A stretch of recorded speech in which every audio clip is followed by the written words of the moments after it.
साथियों के लिए ये सभागार तालियां बजाए ताकि अगली बार मैं अपनी बहन को बहुत ही प्रेम से और बहुत सम्मान से अल्पना आनंद को मंच पर आमंत्रित करता हूं कि वो पुनः आपके बीच उपस्थित हूँ। प्रणाम करती हूँ फिर से। भैया ने कहा कि मैं अकेली हूँ मंच में, आधी आबादी का प्रतिनिधित्व कर रही हूँ, तो मैं आपसे ये आशा करती हूँ कि जितना आशीर्वाद सब लोगों को मिला के दिया गया है उतना अकेले मुझे दिया जाए। और ये अधिकार के साथ मैं मांग रही हूँ आपसे। अमित राय जी ने बहुत सुंदर आयोजन किया है। सब लोग कह रहे थे कि ये बहुत दिनों के बाद इस धरती पर ऐसा कोई आयोजन हुआ है, लेकिन जिस तरह से आप सभी सुन रहे हैं उससे ऐसा लगता नहीं है कि आप अपने इस संस्कार को भूले हैं। आप अपनी संस्कृति को अभी तक अपने मन में संजोए हुए हैं। भैया के लिए 4 पंक्तियां पढ़ती हूँ कि इनके जैसे दृढ़ संकल्पी लोग क्या संकल्प कर सकते हैं, सुनिएगा। इतिहासों के ताम्र पत्र पर हर संघर्ष लिखेंगे हम, स्वप्न लिखेंगे, लक्ष्य लिखेंगे, तब उत्कर्ष लिखेंगे हम।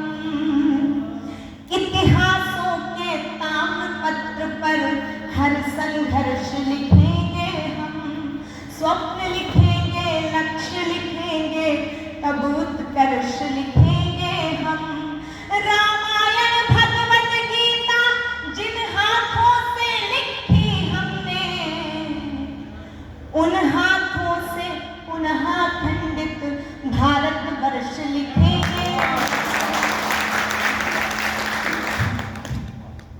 आपकी तालियां बता रही हैं कि आप कविता अभी भी सुनना चाहते हैं, इसलिए आप अपने लिए एक बार तालियां बजाइए कि आपने अभी भी इतना सब्र है कि आप और कविता सुन सकते हैं। सुनिए, एक मुक्तक और पढ़ती हूँ इसी कविता। हम क्या गाते हैं आप तक बात पहुंचाते हैं। सुनिए। समता, समरसता, समानता के विधान गाएंगे हम। मैम बैठी हैं। समता, समरसता, समानता के विधान गाएंगे हम। जग गाएगा सिर्फ समस्या समाधान गाएंगे हम। समता, समरसता, समानता के विधान गाएंगे हम। जग गाएगा सिर्फ समस्या समाधान गाएंगे हम। जब जब हमसे परिचय पूछा जाएगा इस धरती का, जब जब हमसे परिचय पूछा जाएगा इस धरती का, मनसा वाचा और कर्मणा स्वाभिमान गाएंगे। बहुत आभार। बहुत मन से सुन रहे हैं आप सभी। आंखें व्यक्ति के हृदय की प्रतिलिपि होती हैं। कुछ मुक्तक आपके सामने रखती हूँ, देखिए।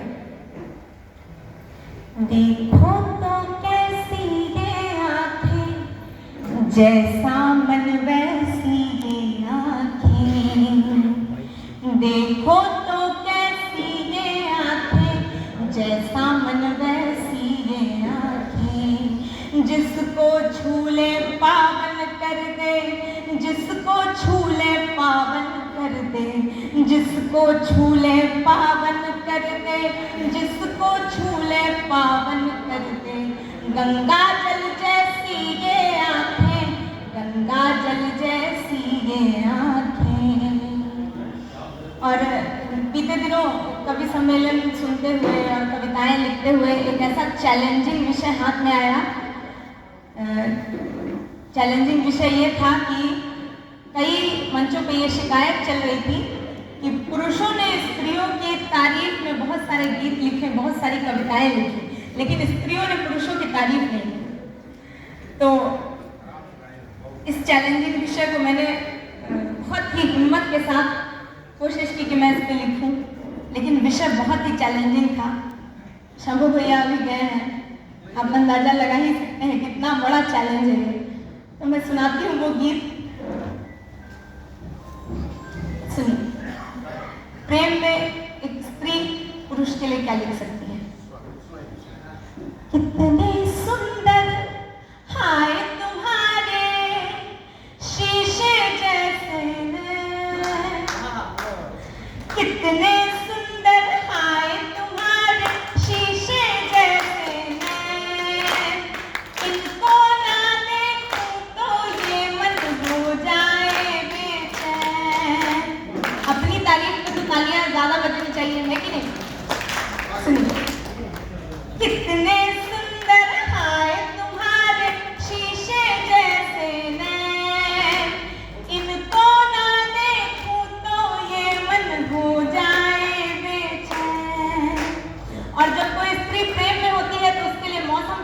गाते हैं, सुनिएगा।